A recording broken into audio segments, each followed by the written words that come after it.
नमस्कार दोस्तों, स्वागत है आपका द ग्राउंड रिपोर्ट में। मैं हूं समीर आत्मज मिश्र।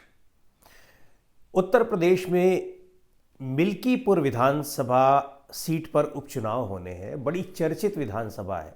अभी पिछले दिनों जब 9 सीटों पर विधानसभा के उपचुनाव हुए, उनमें मिल्कीपुर पर भी सीट पर भी चुनाव होने थे, लेकिन किसी वजह से उसको चुनाव आयोग ने वहाँ बाई इलेक्शन नहीं घोषित किए। अब 5 फरवरी को वहाँ भी चुनाव हो रहे हैं।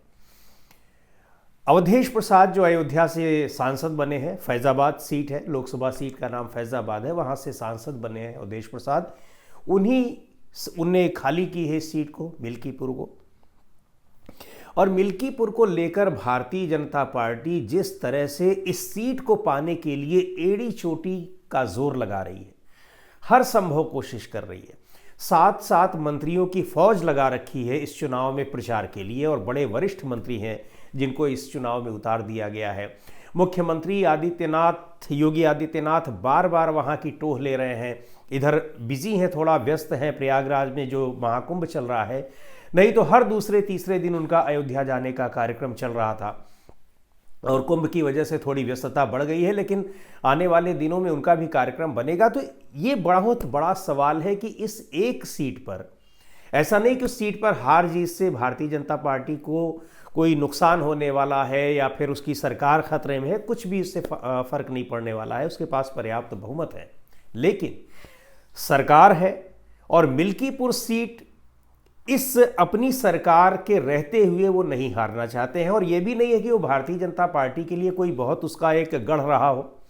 अब तक वहाँ 16-17 इलेक्शन हो चुके हैं विधानसभा के। 1969 में जब से ये सीट बनी है विधानसभा की, और तब से अब तक भारतीय जनता पार्टी को सिर्फ 2 बार वहाँ जीत हासिल हुई है, और वो भी प्रचंड लहर में। एक बार 1991 में राम लहर थी, जब बाबरी मस्जिद के विध्वंस से ठीक पहले जो चुनाव हुए थे 91 में, जिसमें कल्याण सिंह की सरकार बनी थी, उसमें भारतीय जनता पार्टी इस सीट पर जीती थी। और उसके बाद उसको इस सीट को जीतने में लग गए करीब 25-26 साल लग गए। यानी 2017 में दूसरी जीत हासिल हुई, जब उस साल भी लहर चल रही थी और भारतीय जनता पार्टी को उत्तर प्रदेश में ज़बरदस्त बहुमत मिला।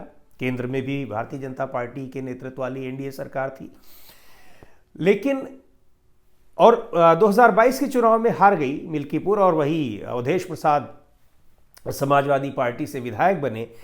लेकिन भारतीय जनता पार्टी के लिए ये सीट इसलिए प्रतिष्ठा का प्रश्न बनी हुई है कि प्रचंड राम लहर की कल्पना कर रखी थी भारतीय जनता पार्टी ने, इसलिए कि वहीं उसी अयोध्या ज़िले में, जिस ज़िले में मिल्कीपुर भी आता है, ये सीट आती है, उसी ज़िले में जो लोकसभा की सीट थी फैज़ाबाद, और वहीं उसी अयोध्या में श्री राम मंदिर का निर्माण हुआ, उसकी प्राण प्रतिष्ठा हुई। ये पिछले साल 22 जनवरी की ही बात है।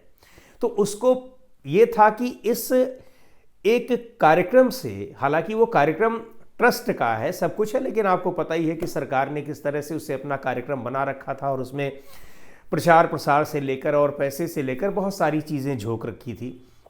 तो उसको ये लग रहा था कि ये तो इतना बड़ा मुद्दा है कि ये पूरे देश में भारतीय जनता पार्टी को प्रचंड जीत दिला देगा। आपको ये भी याद होगा कि भारतीय जनता पार्टी ने किस तरह से 400 पार का नारा दिया हुआ था। सारे नारे ध्वस्त हो गए। भारतीय जनता पार्टी सिमट कर 240 सीटों पर आ गई। और अयोध्या ज़िला जिस सीट के तहत आता है, फैज़ाबाद सीट, पहले उस ज़िले का भी नाम फैज़ाबाद ही था, लेकिन योगी जी की सरकार में उसका नाम बदल दिया गया और ज़िले का नाम अयोध्या कर दिया गया, मंडल का नाम अयोध्या कर दिया गया, लेकिन लोकसभा सीट अभी भी फैज़ाबाद ही है। बिल्कुल उसी तरह जैसे इलाहाबाद का नाम बदलकर प्रयागराज कर दिया गया, लेकिन लोकसभा सीट अभी भी इलाहाबाद ही है।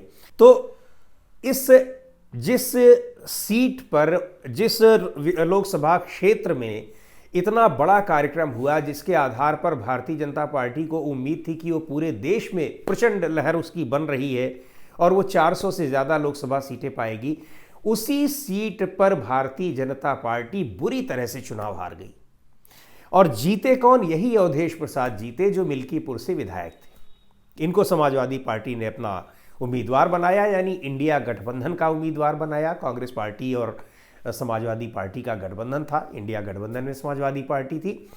भारी बहुमत से अवधेश प्रसाद ने वहां जीत हासिल की। तो ये भारतीय जनता पार्टी के दिल पर चोट लगी। उसे इतना ज्यादा सदमा नहीं लगा 240 सीटों पर आने का, यानी बहुमत नहीं पाई, उसका जितना सदमा लगा होगा उससे ज्यादा कहीं सदमा लगा उसको फैजाबाद की सीट हारने का। और अब जब एक बार फिर मौका मिला है कि उस मिल्कीपुर सीट पर वो जीत हासिल करे, यानी उपचुनाव हो रहे हैं, 9 सीटों के साथ उपचुनाव नहीं हुए वहां पर, तो ये भी ऐसा कहा जा रहा है कि उसके फायदे के लिए है कि अब एक ही सीट पर उसको पूरा फोकस करना है। और चुनाव आयोग के लिए कहा जा रहा है कि उसने इसीलिए मिल्कीपुर को छोड़ रखा था। हालांकि उसने कहा कि इसमें कुछ कोर्ट का मसला है, लेकिन वो इतना बड़ा मसला नहीं था, चुनाव वहां पर घोषित हो सकते थे। इसकी चर्चा हम कर चुके हैं आपके साथ।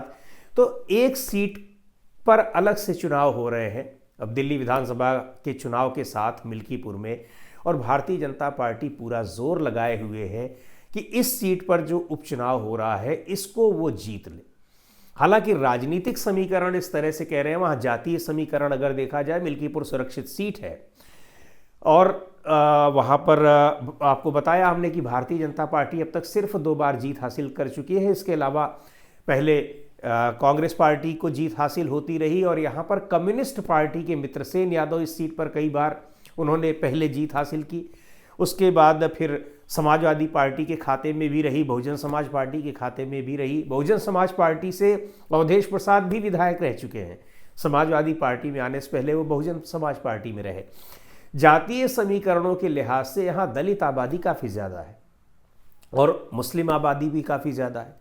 अन्य पिछड़ा वर्ग के वोटर्स और जो फॉरवर्ड वोटर्स हैं, यानी सवर्ण जातियाँ जिनको कहते हैं, ये भी निर्णायक भूमिका में रहते हैं। इनका समीकरणों की दृष्टि से देखें तो जिस बिरादरी से अवधेश प्रसाद आते हैं उसी बिरादरी के व्यक्ति को भारतीय जनता पार्टी ने भी टिकट दे रखा है। तो लड़ाई इसमें दिलचस्प हो रही है, लेकिन जिस तरह से सरकार लगी हुई है पूरी तरह से इस सीट को अपने कब्जे में लेने के लिए, उसको देखते हुए यहाँ की लड़ाई बड़ी दिलचस्प है। और अखिलेश यादव ने, जो समाजवादी पार्टी के राष्ट्रीय अध्यक्ष हैं, उन्होंने भी अपने नेताओं को कह दिया है कि पूरा फोकस इस समय वो भी मिल्कीपुर विधानसभा सीट पर करें। भारतीय जनता पार्टी पूरी कोशिश करेगी कि मिल्कीपुर सीट को जीता जाए, बिल्कुल उसी तरह जैसे उसने रामपुर सीट को जीता था उपचुनाव में, या अभी कुंदरकी सीट को जीता था, या फिर और भी जगहों पर। इसी तरह से प्रतिष्ठा का प्रश्न है उसके लिए मिल्कीपुर सीट भी, जिसको जीतने की वो पूरी कोशिश करेगी। और समाजवादी पार्टी भी अपनी पूरी फौज को लगाए हुए है मिल्कीपुर में। तो अब ये देखना बड़ा दिलचस्प होगा कि इसमें जातीय समीकरण और जो वहाँ की जो राजनीतिक समीकरण अभी तक के दिखा रहे हैं, जिसमें समाजवादी पार्टी निश्चित रूप से भारी दिख रही है, उस पर सरकार के रहने का फायदा ये भारी पड़ता है, या फिर जो वहाँ के राजनीतिक समीकरण और जातीय समीकरण है वो भारी पड़ते हैं। ये देखने वाली बात होगी। लेकिन ये है कि भारतीय जनता पार्टी अगर इस सीट को जीत गई तो ठीक, लेकिन अगर वो हार गई इस सीट को तो ये फिर उसकी प्रतिष्ठा को बहुत ज़्यादा धूमिल करने वाली बात होगी। बहुत दिलचस्प लड़ाई है, देखना है क्या होता है मिल्कीपुर सीट पर। तो दोस्तों, आज की इस वीडियो में इतना ही। अगले वीडियो में फिर मिलेंगे एक नए विषय के साथ, एक नए मुद्दे के साथ। द ग्राउंड रिपोर्ट के यूट्यूब चैनल को आपने अब तक सब्सक्राइब न किया हो तो ज़रूर कर लें। हमारे वीडियोज़ को लाइक करें, शेयर करें और अपने सुझाव भी हमें ज़रूर भेजें।